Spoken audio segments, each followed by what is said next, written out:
Hello and welcome everyone. We are now into week 6 of our knee injury rehabilitation course. In this week, we will be studying about rehabilitation of other ligaments like the MCL, the LCL, and the PCL. We will also be studying about the meniscus injuries.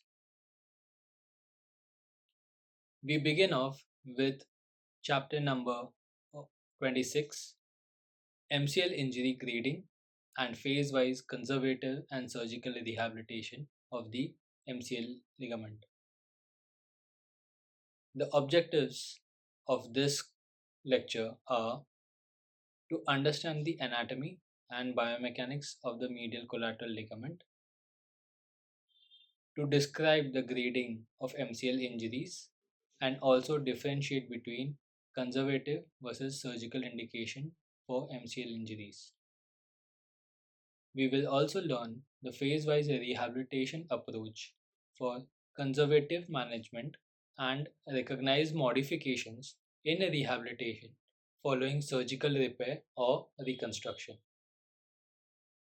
We'll also apply evidence-based progression criteria for safe return to activity. So let's begin. Managed conservatively and high-grade tears which require surgical support. A phase-wise approach ensures structured progression from pain control, stability, muscular strength, and functional return. Both conservative and surgical pathways emphasize protecting the healing ligament while restoring full knee function.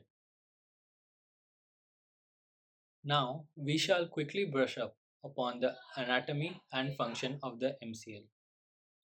This was already discussed in week 1 of this course. The medial collateral ligament has two components, superficial and deep.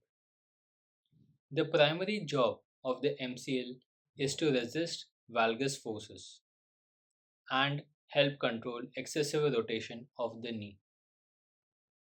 The MCL ligament works along with the ACL and medial meniscus to stabilize the joint. Because of its position, it is the most commonly injured ligament in the knee.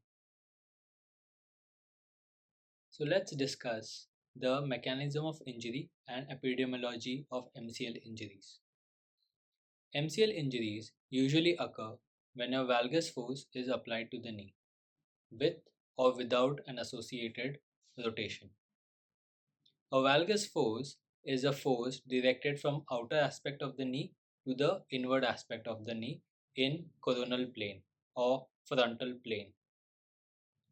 The valgus force to the knee is commonly seen in contact sports like football, basketball, and rugby. It is also seen in non-contact sports like skiing, often causing rupture of the MCL. They are also frequently associated with ACL or medial meniscus injuries. Hence, a thorough assessment of the knee is crucial to get a comprehensive knowledge of the extent of the injury. The MCL injury can be graded by applying a valgus force to the injured knee of a patient. We classify MCL injuries into three grades. Grade 1 is the one with mild sprain and less than 5 mm of joint opening. This is usually seen in a low velocity injury. Grade 2 is a partial tear with 5 to 10 mm of joint opening, but it has a firm endpoint. A firm endpoint tells us that the ligament is not completely ruptured and there's some part of ligament which is still intact. Grade 3 is a complete tear with more than 10 mm of opening and with no firm endpoint. MRI is useful to confirm and assess associated injuries, if any. Most grade 1 and 2 injuries heal well with non surgical or conservative line of management. The goals are to control pain and swelling, restore the range of motion, to maintain the muscle strength, and to ensure knee joint stability. I hope you have not forgotten about the police protocol to manage acute injuries. Functional brace is commonly used during the healing phase, and it helps to mobilize the knee joint in pain free range of motion. Importantly, loading must be progressive and within the healing tissue's tolerance. In the acute phase, we focus on reducing pain and swelling with ice, compression, and other treatment modalities. The knee is protected with a brace, often fixed at 30-degree flexion initially.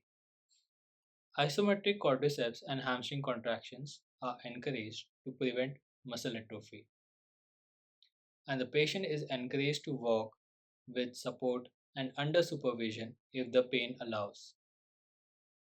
The criteria to progress includes pain and swelling to be under control, full passive extension to be achieved by the patient, a straight leg raise without lag, and knee flexion more than 90 degrees.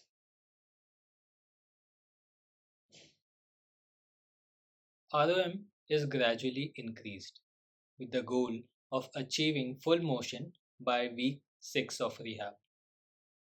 Strengthening is advanced using closed kinetic chain exercises and resistance band. Core stability and hip strengthening are integrated. Balance training like single leg stance or with wobble boards are encouraged while the patient continues to wear a functional brace.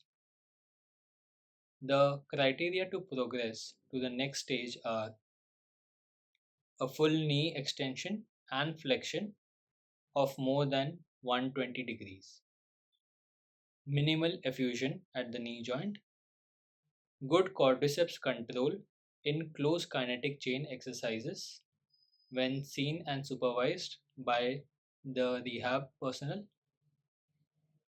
ambulation with normalized gait, with or without using a brace. Phase 3 is started when sport specific and dynamic drills are introduced. Strength and endurance are emphasized upon. Neuromuscular control is restrained with agility drills. Low level plyometrics are added towards the later stage, depending on patient tolerance. And as discussed previously, return to sport is based on objective criteria, not just time. The criteria to progress is full and pain free range of motion, more than 90% strength symmetry versus contralateral limb, good single leg stance balance of more than 30 seconds, and no valgus collapse during squatting, step down task, etc.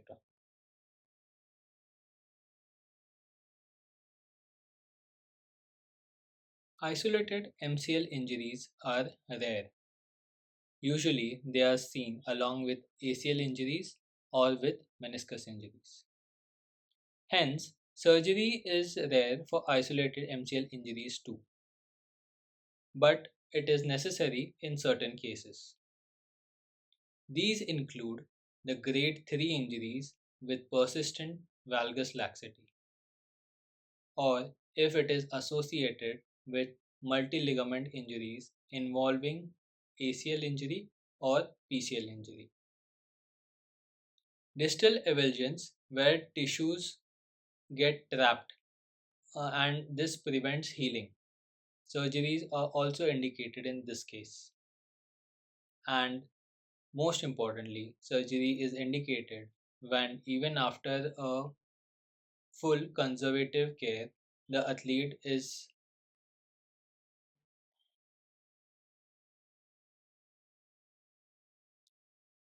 rehab after surgical repair is far more cautious. The repair or graft needs protection with a brace. The range of motion progression is slower than in conservative management. Closed chain kinetic exercises and strengthening forms the backbone of recovery. The return to full sports usually takes 6 to 7 months depending on healing of the injured graft. The rehab protocol is quite similar to that of conservative line of management, but the progression is much slower. This progression should be criteria based and not time based. Return to play requires meeting objective criteria. The patient should demonstrate and have full pain free range of motion of the knee. The quadriceps and hamstrings should be at least at 90 to 95% as strong as the uninjured limb.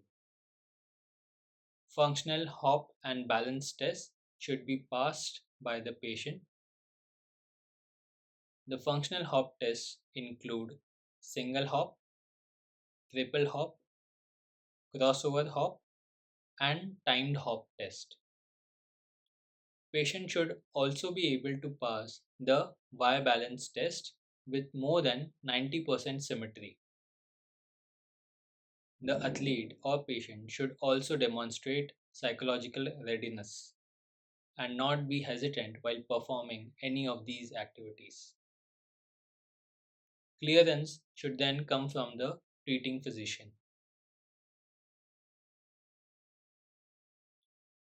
To conclude, I'd like to say that most of the MCL injuries are low grade and are treated conservatively with extremely good results. The rehab for MCL injury is phase wise and criteria based. Surgery is only reserved for grade 3 or complex injuries only. A safe return to sport depends on strength and neuromuscular readiness of the athlete.